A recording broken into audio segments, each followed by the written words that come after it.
Now, from the studios of Into Tomorrow in Miami, this is ITTV. Welcome back, tech fans. I'm Dave Graveline, and this is ITTV. I want to remind you right off the bat that our Ask Dave hotline is open for you 24/7. Did you know we send prizes out to our audience every week when your call airs on the show? If you have any question about consumer tech or a tip for our audience, call us anytime. 1-800-899-INTO. That's 1-800-899-4686. Of course, our free apps are available for your mobile device, and you can even send us an audio question right from the app by selecting the audio option. You can find the apps, of course, in the Google Play Store and iTunes, or via the links on our site at intotomorrow.com. Let's jump aboard the Wayback Machine and check out the country's first space station. Chris is up next with a look back at some of yesterday's tech milestones with This Week in Tech History.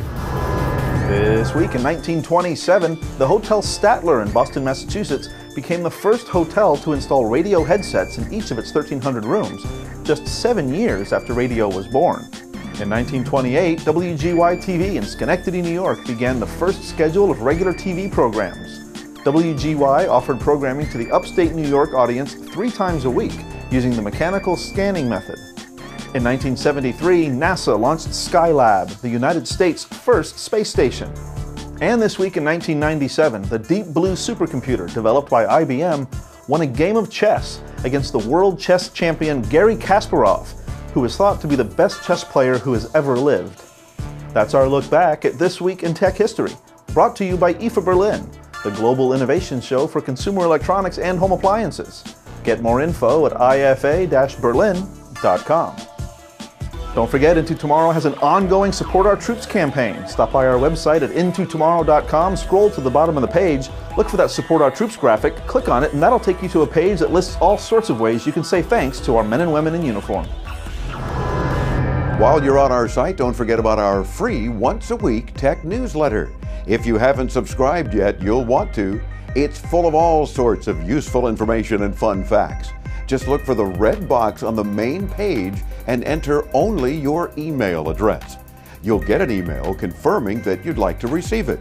Click that link and you'll have us in your inbox once a week. A lot of old-fashioned devices are going high-tech these days, and the old power strip is no exception. Chris is back to show off some of the latest power accessories in this week's Product Spotlight. I'm going to talk this week about a few of the power accessories we've used lately. We all know and have most likely used these old-fashioned power strips that have been around for many years. Well, we came across a couple of products that sort of bring these classic devices into tomorrow. One is the Power-Mid from a company called Excel. The coolest thing about this one is its shape. One of the biggest problems that plagues users of power strips is trying to plug multiple transformers, or wall warts, into a power strip. You end up covering at least half the outlets and don't really get any use out of the strip. With this pyramid shape, this will handle up to 6 plugs, even if they're all wall warts. One of the other things I like about it is that it has 2 built-in USB ports. I'm not sure about you, but I almost always have my iPhone cable with me, but almost never have the plug to go with it. These will not only charge your smartphone, but have the extra power to charge your tablets as well. You can find the Excel Power-Mid online. It'll cost you about $35 with the USB ports, or $25 without.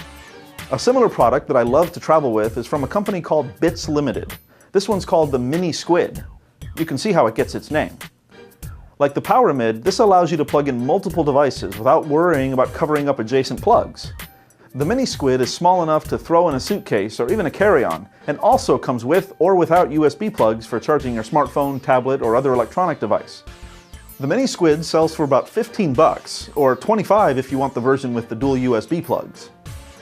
If you're looking for a more permanent solution for USB charging, you can look at the Power2U AC USB wall outlet from Newer Technology. This one replaces your standard wall outlet and adds 2 USB ports. This is great if you always charge your phone in the same place, such as next to your bed at night. These come in 4 colors and can be found online starting at about $20. It includes a step-by-step instruction guide to help you install this yourself if you choose. but since you'll be working around electricity, you'll want to be real careful or leave it to a professional. That's just a few of the power accessories available today. I didn't even touch on battery backup units. That's a whole other segment. Stay tuned as we'll probably talk about some of those real soon. Do you have a suggestion for our Product Spotlight segment? Anything you've come across that you want to know more about? Comment below or use our app or call our toll-free number anytime and let us know. You can also tell us by getting social with us. Check out our Facebook page, hit the like button and send us your comments or questions. fb.com/intotomorrow.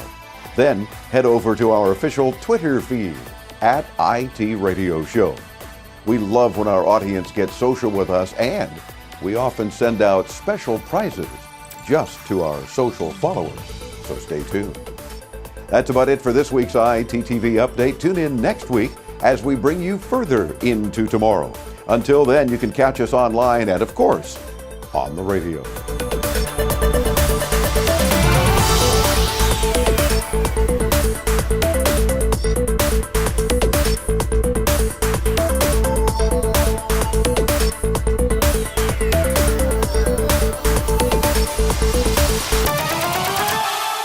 Won a game of chess against the world chess king.